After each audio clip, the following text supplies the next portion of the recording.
உடனே உங்களை வந்து மனித கடவுள் சாய்ராம் அப்படின்னு சொன்னாங்க. ஆனால் உங்களுடைய பேட் அதை கெட்ட எண்ணங்கள் அப்படின்ற மாதிரி மற்ற தகவல் பரவுது. ஆனால் மேடையில் இப்போ பார்த்தீங்கன்னா டைரக்டர் இல்லாத இடத்த வந்து நீங்கள் நின்று அவங்களுக்கு என்ன செய்ய வேணும் அப்படின்றதுக்கு முன்னாடி நின்று செய்கிறீங்க. பட் இந்த மாதிரியான தகவல் ஏன் உங்கள் சைட்லேருந்து வெளியே வர மாட்டேன்? உங்களை பற்றி தவறான தகவல் மட்டும் முன்னாடி வெளியில் வரட்டும். அது வரட்டும், அப்படியே வரட்டும், தவறாக வரட்டும், தப்பு கிடையாது. எடுத்து போல உனக்கு என்ன கிரிக்கெட் ஃபங்க்ஷன் நான் வரணும் ஊருக்கு, அவ்வளோதான். ஏதோ வந்து ஏதாவது ஒரு செல்லு தூக்கிறோம் நான் ஒன்றும் பண்ணாத போல. இல்லைண்ணே, இல்லை உனக்கு தாம்பரத்துக்கு நான் வரேன். இல்லைண்ணே, அது ஒரு வாரமாக கேட்டதில்லை, நான் வரேன். அது ஆஃப் பண்ணு. இல்லைண்ணே,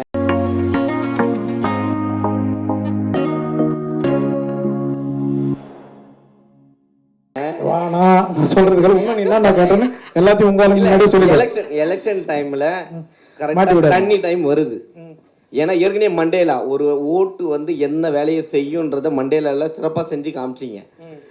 இப்போ அதே எலெக்ஷன் நிஜமா கரண்ட்ல வரப்போகுது. இந்த டைம்ல தண்ணி எடுத்துட்டு வந்திருக்கீங்க. இதுல ட்ரைலர்லயே பாத்தீங்கன்னா மனு எழுதி போடலாமாடான்னு கேட்கும் போது டக்குன்னு ஒரு வார்த்தை சொல்றீங்க, வடம் அடிக்கிறதுக்கா அப்படின்னு. டைரக்டரோட பஞ்சு. நீ டைரக்டர், ஓகே, டைரக்டர் அந்த டீமோட கேளுங்க, டீமு கிட்ட கேளுங்க, அது அவங்க சொல்லுவாங்க.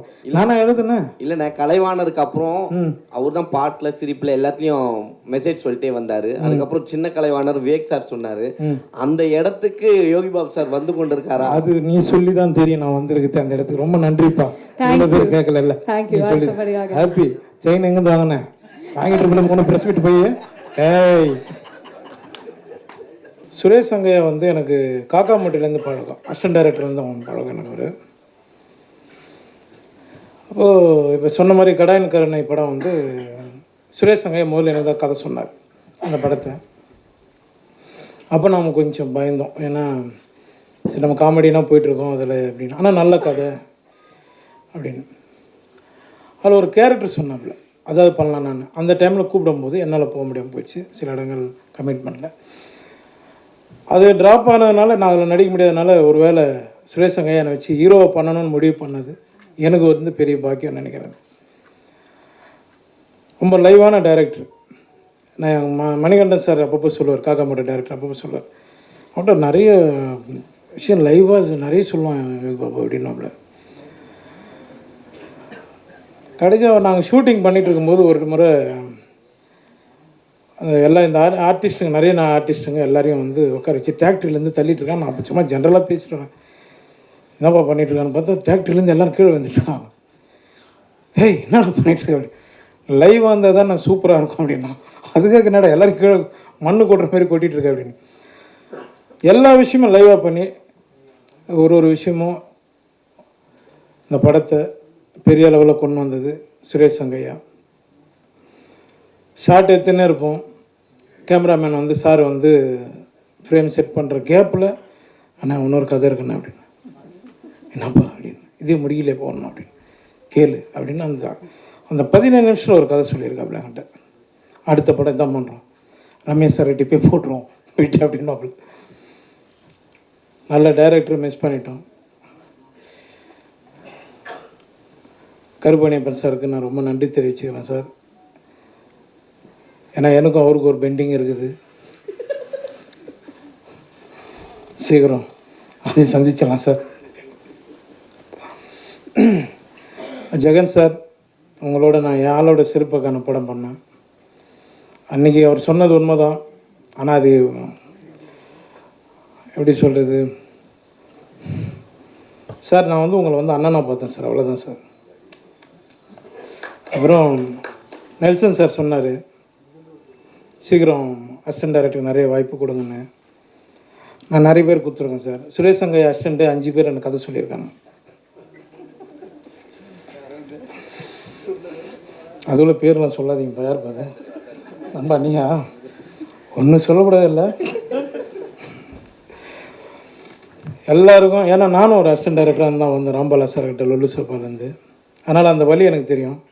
இன்றைக்கி வர்றதுக்கு முன்னாடி காட் ப்ராமிஸாக சொல்கிறேன், வர்றதுக்கு முன்னாடி 3 பேர்கிட்ட என் கார்டனில் கதை கேட்டுட்டு தான் வரேன். சார் சொன்ன மாதிரி பணம் முக்கியம் கிடையாது. இதே பரணி ஸ்டுடியோவில் ஏவிஎம்லாம் வந்து ஒரு டைலாக் 2 டைலாக் பேசுறதுக்கு ரோட்டில் நின்று இருக்கேன். பணம் முக்கியம் இல்லை சார், கரெக்ட் தான் சார். மேடை ஏறி சாமி இல்லைன்னு சொல்கிறத விட, ஆமாம் சார், அப்படி பார்த்தோன்னா நம்மளால் இஎம்ஐ கட்டவே முடியாது சார். ஊறப்பட்ட பிரச்சனை இருக்குது. அத்தனை அசிஸ்டன்ட் டைரக்டர் போகிறாங்க. இன்றைக்கி யார் சார் எந்த ப்ரொடக்ஷனில் நீங்கள் வந்து அவங்களுக்கு ஒரு வாய்ப்பு கொடுக்குறீங்க? கரெக்ட் தானே? அதனால் அதை நான் வந்து முக்கியத்துவம் கொடுப்பேன் சார். எப்போவுமே எல்லா அசிஸ்டன்ட் டைரக்டருக்கும் எல்லாருக்குமே நான் கொடுப்பேன். இன்னொன்று ஒரு சின்ன ஆசை அதையும் பண்ணிகிட்ருக்கேன்.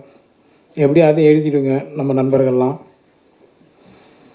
ஒரு சின்ன கதை பண்ணி ஒரு அசிஸ்டன்ட் டைரக்டர் ஒரு வாய்ப்பும் கொடுத்துருக்கேன் சார். ஒரு ப்ரொடியூசரை பிடிச்சி அதுக்குள்ளே யார் அதுக்குள்ளே யாரும் சொன்னாங்க அது எப்படி இருக்குன்றாங்க. சுரேஷ் சங்கையா, நீ வந்து மறைந்தாலும் எங்களுக்குள்ளே இருந்துட்டு தான் இருக்க. நான் அந்த பாப்பா வடிவத்தில் பார்த்தேன். பேச பேச அந்த பாப்பா எழுதிட்டுருக்கு. எனக்கு எதுவும் சுரேஷ் சங்கையை ஃபீல் பண்ணுற மாதிரி இருந்தது அது. அப்புறம் நான் வந்து கடைசியாக வந்து குழந்தை பிறந்ததுக்கப்புறம் தான் இதுவானாப்பில். நான் அந்த குழந்தைக்கு ஒரு இது பண்ணுறேன்னு சொல்லி நான் அசிஸ்டன்ட் டைரக்டர் எல்லோரும் அந்த ஃபங்க்ஷனில் சொல்லியிருந்தேன். இப்போ அதை நான் பண்ணி ஆகணும். ஏன்னா அவங்கள மேடம் இப்போ தான் பார்க்குறேன் அவங்க ஒய்ஃபை நேரில். அது உங்கள் முன்னாடியே நான் பண்ணிடலான்னு இருக்கேன். பண்ணலாமா சொல்லுங்கள்?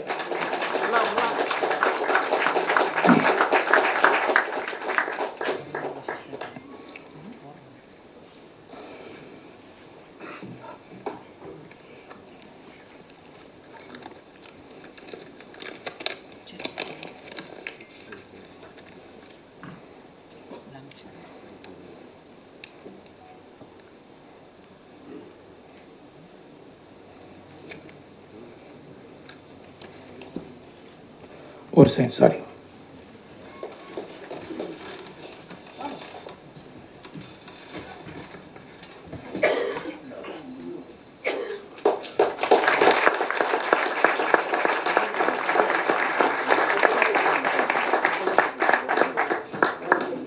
ஒன்றும் இல்லைங்க, அவ்வளோதாங்க.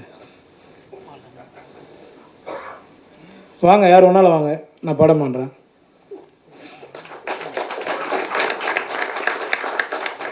நான் ஒரு நம்பிக்கை வச்சுருப்பேன் சார். இன்னும் நான் மேடை ஏறி சாமி இல்லைன்னு சொல்கிறத விட மலை ஏறி சாமி கும்பிட்டுலாங்க. நான் வணங்குற முருகனை நம்பி இந்த படம் வெற்றி அடைய எல்லோரும் வேண்டிய. தேங்க்யூ.